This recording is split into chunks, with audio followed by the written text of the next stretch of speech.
નરકોનું વર્ણન કરી અને કહ્યું અત્રેવ નરક સ્વર્ગ ઇતિ માત પ્રચક્ષતે. હે માં, મર્યા પછી સ્વર્ગ ને નરક નથી, આ જીવનમાં જ એ જે સુખ છે સ્વર્ગના એ આ જીવનમાં પ્રાપ્ત થાય છે, અને નરકના દુઃખ પણ આ જ જીવનમાં પ્રાપ્ત થાય છે.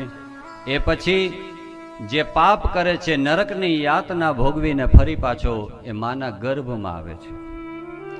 એ ગર્ભસ્થ શિશુનું અહીંયા વર્ણન કર્યું છે કે એ શુક્રનો આશ્રય કરી અને એ જીવ માના ઉદરમાં આવે છે.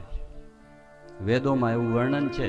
આ ભગવાનની માયા જો, ભગવાનની રચના જો, આપણને એમ થાય કે આપણો જીવ ક્યાંથી આવ્યો, ક્યાં જવાનું, તો વેદો એવું, આપણા શાસ્ત્ર એવું વર્ણન કરે છે કે એ જીવ એની યાત્રા કરતા કરતા ફરી પાછો આવે છે, એક જગ્યા શોધે છે, અને એ આકાશમાં જે વાદળો છે અને એ વાદળોની સાથે એમાં જે જલ છે એમાં પ્રવેશે છે. એ વર્ષા ઋતુમાં જ્યારે વરસાદ થાય છે તો એ જલની સાથે એ જીવ પૃથ્વી ઉપર આવે છે. જે ધાન્ય હોય, બાજરો, ઘઉં, ચોખા, એમાં પ્રવેશ કરે છે. એ ઘઉંને, એ બાજરાને કે ચોખાને દળવામાં આવે છે, એમાંથી પીસાય છે, એમાંથી લોટ બને છે, એમાં જાય છે. એમાંથી રોટલી, જે કંઈ ખાદ્ય બને છે, એમાં એ પુરુષની અંદર જાય છે અને પુરુષના શુક્રની અંદર પ્રવેશ કરે છે. અને પુરુષ અને સ્ત્રીનો સહવાસ થાય ત્યારે એ શુક્ર દ્વારા એ સ્ત્રીના ગર્ભમાં જાય છે. આ તમારી ને મારી આ કથા છે. એક વખત નહીં, અનેક વખત આપણે આમાંથી પસાર થાય છે. અને એવી રીતે પ્રથમ રાત્રિએ કલલનું માપ લે છે, નાનું એવું કલલ.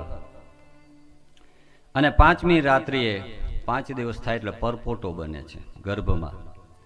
10 દિવસ થાય એટલે ખારેકનો ઠળિયો હોય ને એવો એનો આકાર થાય છે. પ્રથમ મહિનો આવે એનું મસ્તક બંધાય છે. પહેલા મહિને એનું માથું, સૌથી પહેલા માથું બંધાય છે. 5મો મહિનો આવે છે ત્યારે એના હાડકાઓ નિર્માણ પામે છે. 6ઠો મહિનો આવે એટલે ઇન્દ્રી પ્રગટે છે. એટલે ત્યારે સોનોગ્રાફી કરાવતા ને, પેલા દીકરો છે કે 6 મહિના પછી ખબર પડે. આવી રીતે 5મા મહિને એ જીવ છે એને ભૂખ અને તરસની અનુભૂતિ થાય છે. એને ભૂખ અને તરસ લાગે, પછી માં જે પણ ખાદ્ય, જે કંઈ ખાય છે એ એની અસર એને થાય છે. એટલે આપ સર્વે બહેનો જાણતા જ હશો કે એ સમયમાં અમુક વસ્તુ ખવાય, અમુક ન ખવાય.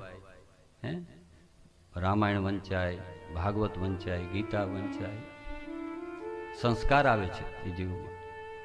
હવે અત્યારે તો આ એક દુઃખની વાત છે કે આપણી યુવાન દીકરીઓ જ્યારે એ ગર્ભવતી હોય, રામાયણ ભાગવત તો દૂર રહ્યું, ક્યોંકि સાસ ભી કભી બહુ થી.